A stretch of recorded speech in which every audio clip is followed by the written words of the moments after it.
बस्तर भारत के मानचित्र पर ऐसा नाम है जिसकी पहचान सिर्फ और सिर्फ नक्सलियों के कारण होती थी, पर अब तस्वीर अलग हो गई है। अब बस्तर की छवि गोली और बारूदों में नहीं सिमटी है। धीरे धीरे बस्तर में विकास के कामों ने दुनिया को सिखाया है कि कैसे सुशासन बदतर व्यवस्था में शानो शौकत ला देता है। 19 अप्रैल को बस्तर सीट पर चुनाव है। ऐसे में लोकतंत्र का ये उत्सव बस्तर जैसे क्षेत्र के लिए काफी अहम हो जाता है, जहां विकासशील क्षेत्र की नई गाथा पूर्णतया चुनाव में निर्भर रहती है। ऐसे में बस्तर की डेमोग्राफी और भौगोलिक स्थिति पर आपको एक रिपोर्ट देखनी चाहिए। विस्तार न्यूज की एक्सक्लूसिव और खास रिपोर्ट है। इसमें आपको सब कुछ समझ में आ जाएगा कि बस्तर अंचल क्या है।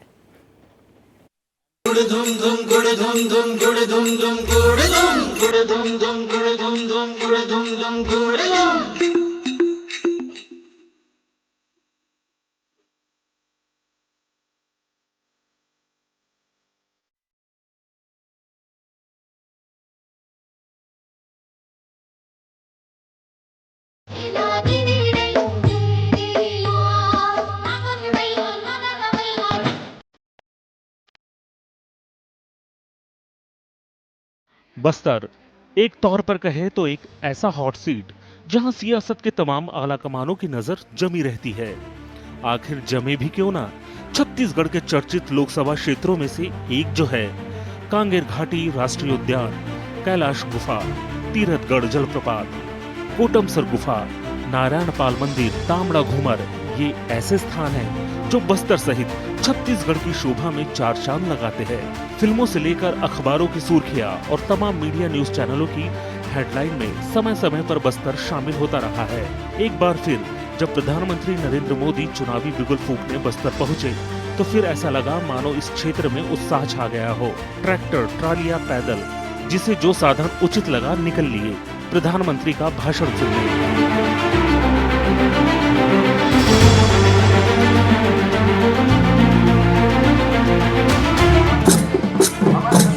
इस हुजूम को देखिए, ये पत्थर, आप इस पत्थर को देखिए, ये गर्म पत्थर है। इसी पत्थर पर जो है लोग चल कर आ रहे। आज देश का गरीब कह रहा है खर्च कम कराए, बचत बढ़ाए, बार बार फिर एक बार बचत बढ़ाए, बार बार फिर एक बार। घने जंगलों, पर्वत, पठार, झरने और खनिज संपदा से भरपूर बस्तर अपने आप में भारत के दिल में एक अलग पहचान रखता है। अगर खनिज संपदा की बात करें तो छत्तीसगढ़ की इकोनॉमी में खास योगदान देने वाला नगरनार स्टील प्लांट फिलहाल प्रदेश के आर्थिक भविष्य को उज्जवल कर रहा है। कभी नक्सलियों से बुरी तरह प्रभावित रहने वाला ये क्षेत्र प्रधानमंत्री के आत्मनिर्भर भारत मिशन के तहत अपने औद्योगिक क्षेत्रों के मामलों में इस स्तर पर कार्य कर रहा है, जिससे आने वाले समय में बस्तर और इनके आसपास के क्षेत्रों में आर्थिक उन्नति की संभावनाएं व्यापक तौर पर प्रबल मानी जा रही है। प्रधानमंत्री नरेंद्र मोदी जी बस्तर का दौरा किया था तो साफ तौर पर यहाँ के खनिज संपदाओं की चर्चा करते हुए कांग्रेस को यह कहकर लताड़ लगाई थी कि उन्हें बस्तर सिर्फ एक पिकनिक स्पॉट से ज्यादा कुछ नहीं लगता। इस बस्तर जिले के पास इतना सामर्थ्य पड़ा है, इतनी संपदाओं से भरा पड़ा है, लेकिन हमारे देश का दुर्भाग्य रहा जब तक हमारा छत्तीसगढ़ मध्य प्रदेश का हिस्सा था, कांग्रेस की हुकूमत थी और कांग्रेस को इस इलाके की तरफ जरा भी परवाह नहीं थी।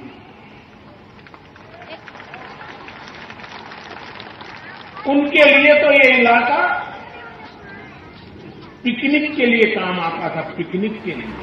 बस्तर के विकास को लेकर अपने भाषण में नरेंद्र मोदी ने पूर्व प्रधानमंत्री अटल बिहारी वाजपेयी का जिक्र करते हुए आदिवासी समाज को लेकर उनकी प्राथमिकताओं का विशेष तौर पर जिक्र किया था। जीवन भर अटल बिहारी वाजपेयी का उपकार नहीं भूलना चाहिए।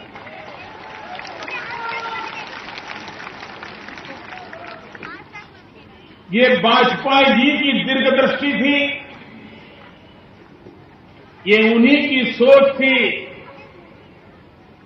कि अगर हम छत्तीसगढ़ एक अलग राज्य बना देंगे, यहां के लोगों को विकास के लिए अगर अधिकार देंगे,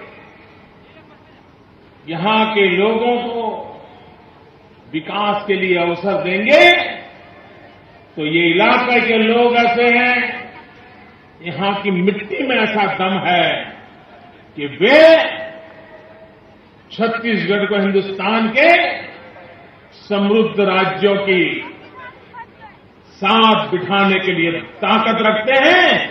ये सपना अटल बिहारी वाजपेयी जी ने देखा। आपको बता दें, कुछ साल दुर्लभ कलाकृति और प्राचीन संस्कृतियों से युक्त बस्तर के लिए काफी सकारात्मक रहे हैं।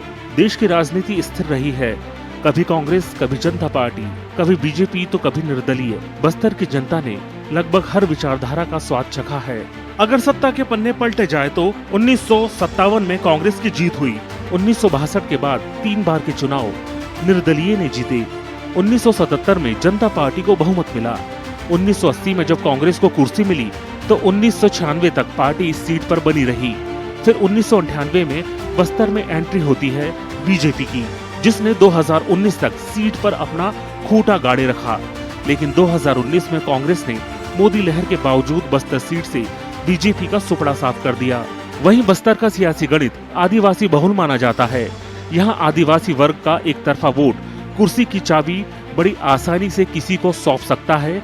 मतदाता सूची के अनुसार बस्तर में कुल मतदाताओं की संख्या 13,31,127 है, जिसमें 7,12,261 महिलाएं तो 6,59,824 पुरुष मतदाता है।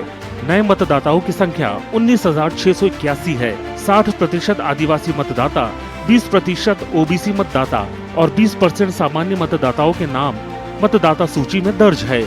इस बार लोकसभा चुनाव में बस्तर की सीट पर कांटे की टक्कर है।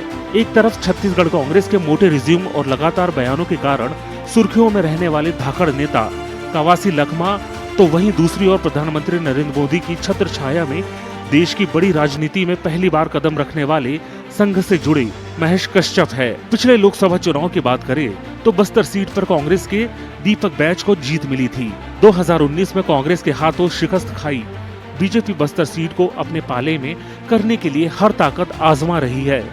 ऐसे में आगामी लोकसभा चुनाव में बस्तर सीट पर कांटे की टक्कर रहेगी। बस्तर में पहले चरण में 19 अप्रैल को वोटिंग है और 4 जून को नतीजे आएंगे। तभी तस्वीर साफ होगी कि बस्तर में कांग्रेस की वापसी होगी या फिर बस्तर सीट पर भी इस बार कमल खिलेगा। ब्यूरो रिपोर्ट, विस्तार न्यूज।